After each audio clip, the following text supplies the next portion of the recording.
Sa vlog natin ngayon mga sangkay ay titingnan po natin at aalamin natin kung ano nga ba ang ginagawa ng mga kababaihang sundalo ng Israel. Papaano po sila nakakatulong sa digmaan ngayon na kinakaharap ng kanilang bansa?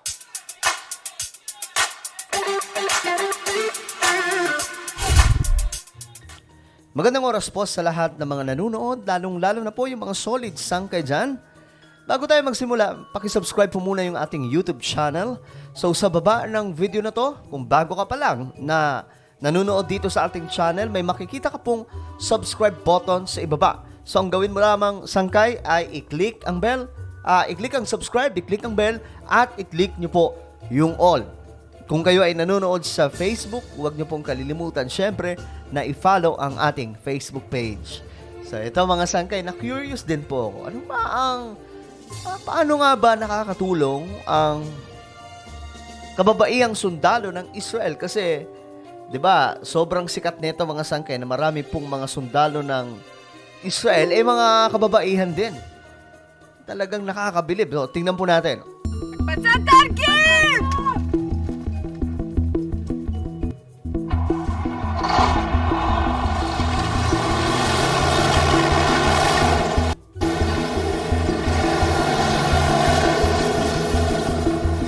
מבינים שטוב, נכנסנו למלחמה רצינית. תראו את הפגזים מהר. פשוט דורסת את המחבלים וממשיכה הלאה.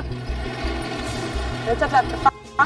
יש מקלעים לוודא השמדה על כל מה שנמצא במרחב. Okay, I hope na nasusundan nyo mga sangkay yung caption ng video na to kasi nagsasalita po sila ayon sa sariling wika ng Israel. הפלוגה הורידה באזור 50 מחבלים. Our company took out about 15 minutes.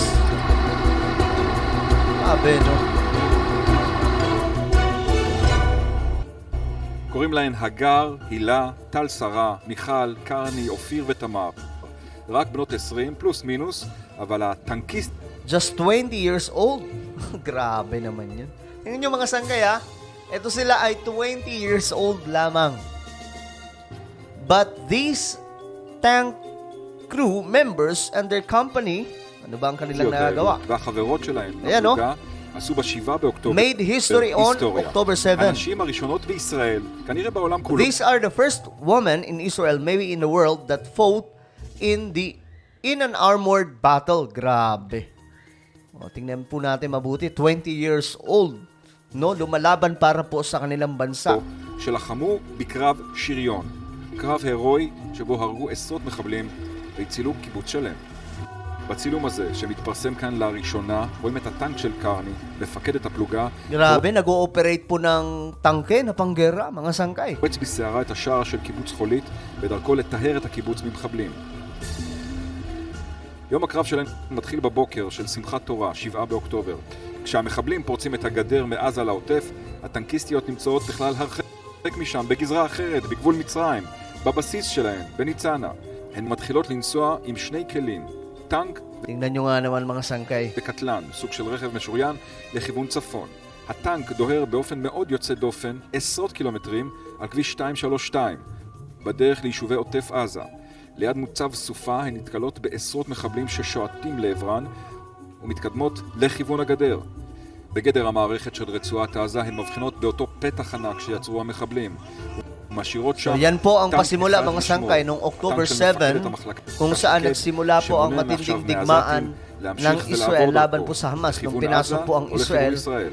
nitong שאר הלוחמות Hamas. ממשיכות לקיבוץ חולית. במקביל, מיכל, מפקדת המחלקה, יוצאת עם הטנק שלה לסייע בקרב בקיבוץ סופה. So ganyan po katindi mga sangkay yung ginagawa ng mga kababaihang במשך 6 sundalo שעות הן נלחמות ng לצד Israel. לוחמי לוטר אילת, שלדג וסיירת גולן. Tingnan nyo nga naman, no? Ang bihira, nag-ooperate mga sangkay. Mga kababaihang sundalo ng Israel. So wala pong binipili dito. Tingnan nyo nga naman, may mga hitsura po ang mga women soldiers ng Israel.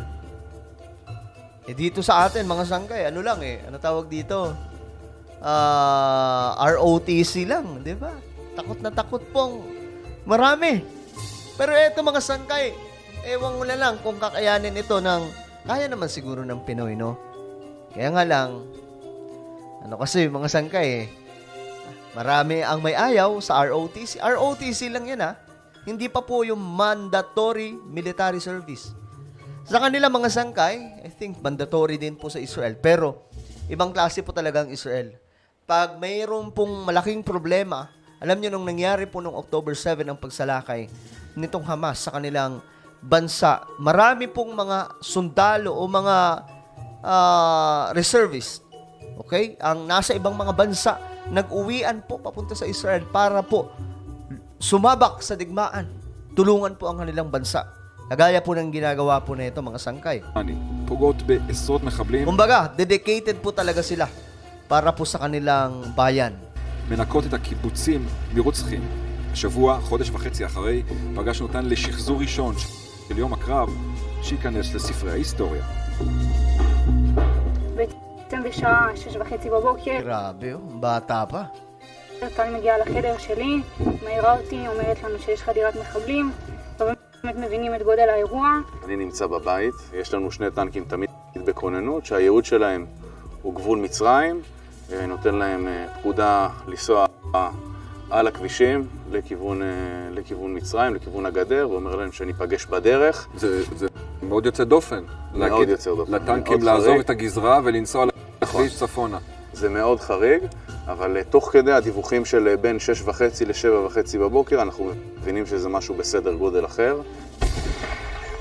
אני מחליטה בעצם להעלות את הטנק של מיכל. Grabe, ang bata pa na ito. 20 years old, guys. Tingnan nyo man naman mga sangkay kung gaano po sila ka-dedicated para po sa kanilang bayan. Ginagamit po sila ng ating Panginoong Diyos para rin po sa bayan ng Diyos na Israel. Sa kabila po ng murang edad, mga sangkay, 20 years old. No? 20 years old, sumabak na po sa ganitong klaseng malalang sitwasyon. פילדלפי אומרת לה בגדול, תעלי על הציר המערכת ופשוט תיסעי צפונה, קרב, תהיי זמינה בטאפה. בקשר לפקודות. צמצמנו לכיוון צפונה, ליישוב סופה. שם בעצם ראינו את ההיתקלות הראשונה, האכזרית שעלתה על מטען עם פצועים בחוץ בהכרה. מפקד הכוח שלנו, המ"פ, עלתה לגג של הקטלן, תפעלה. Grabe. Kinikwento nila dito mga sangkay, paano nag-start itong digmaan at paano po sila napasok dito. Sa kabila po ng edad nila, na ang babata pa. את המקח ובעצם דרכה אותו. כשהגענו לסופה, שם ראינו את האכזרית מרוסקת על הרצפה עם הפצועים בחוץ. Grabe. אז שם נפל לי האסימון שאנחנו באמת בלחימה. Nakita daw po nila yung may mga tama, mga sangkay. No? Kawawa po talaga ang nangyari sa Israel at that time, October 7. Then sabi po niya, and she realized na nasa gera na nga sila. Nasa digmaan na nga talaga sila. ושאת שומעים אש מסיבית מסביבנו ואומרים לנו שזה מחבלים. שם אני קיבלתי תמונת מצב שבאמת נכנסנו Narinig na po nila yung bakbakan, so then they realized na nasa digmaan na nga talaga sila. אני מגיעה להיתקלות, אני מזהה את המח"ט, שני רכבים, ואנשים מאחורי הרכבים. So guys, wala pong pinagkaiba, no? Wala pong pinagkaiba yung kanilang nagagawa sa mga lalaking sundalo ng Israel. Ganyan po katindi. Hindi po tulad, 'di ba, may mga mga sangkay, halimbawa dito sa Pilipinas kasi pag babae ka, more on sa office ka. 'Di ba? I don't know kung tama yung aking analysis ba tawag doon. Yun po yung napapansin ko. Wala gaanong babaeng sumasabak sa digmaan. I don't know kung merong ilan mga sangkay, but mostly kasi ako nakatira po ako sa Samar kung saan marami po dating mga New Pink Army, no? Pero wala po ako nakitang babae na sumasabak sa digmaan. Pero dito mga sangkay sa Israel, babae ka man o lalaki, same po yung baga kung ano yung magnitude or level ng nagagawa ng lalaki, yun din po yung kanilang kakayahan. Grabe itong Israel. And I know naman אני mga רואה את sangkay, הפגיעות, hindi אני sila רואה אותם pababayaan ng Diyos. נופלים. אני לאן נשארנו בקטלן. טל תפעלה את כל המערכות קשר להבין תמונת מצב בשביל לעזור למח"ט עם כל הקשרים. אני עלינו על הציר של 232. אני יושבת יושבת בקטלנית, שזה מערכות הירי של המק"ח. היא בעצם אומרת לי שהיא מזהה שם מספר מחבלים, שאני אפתח לה את הנצרה בשביל שהיא תוכל לבצע ירי, ושם בעצם זיהינו שהם נפלו. פשוט להגיד, אף אחד מאיתנו לא ידע איך להשתמש בקטלן. זו מערכת שאף אחד, זו הסמכה שצריך לעבור בצבא, אף אחד מאיתנו לא ידע. בערך 10 דקות כולנו הפכנו למומחיות במערכת, יודעות בדיוק איך להפעיל אותה, איך לראות, איך תפעל כל מעצור. פשוט לומדים ככה בשטח באותו רגע. כן. איך להתמודד. So, ayan mga sangkay, nakakabilib lang itong mga nagagawa nila. So, ang nakita po natin, same, no? Same. Kung ano po ang nagagawa ng mga lalaking sundalo ng Israel, ganun din po yung kanilang gampanin. So, wala pong pinipili. Hindi lang po sila pang opisina, kundi nasa frontline din po sila. Kasagsagan po ng digmaan, nung pumutok mga sangkay ang October 7, nagulat na lamang daw po sila at nung narinig na po nila yung putukan mga sangkay at ayun na nga po, nagkagulo na, marami na pong napatumba itong Hamas. They realized na kahit po ang babata pa po nila mga sangkay, na-realize po nila na sa digmaan na nga po talaga sila. At hindi po sila pababayaan ng Panginoon. I know and I believe mga sangkay, and many Filipinos, especially yung mga yung Christian community, I believe na nananalangin po tayo for the safety and for the peace of Jerusalem, Israel.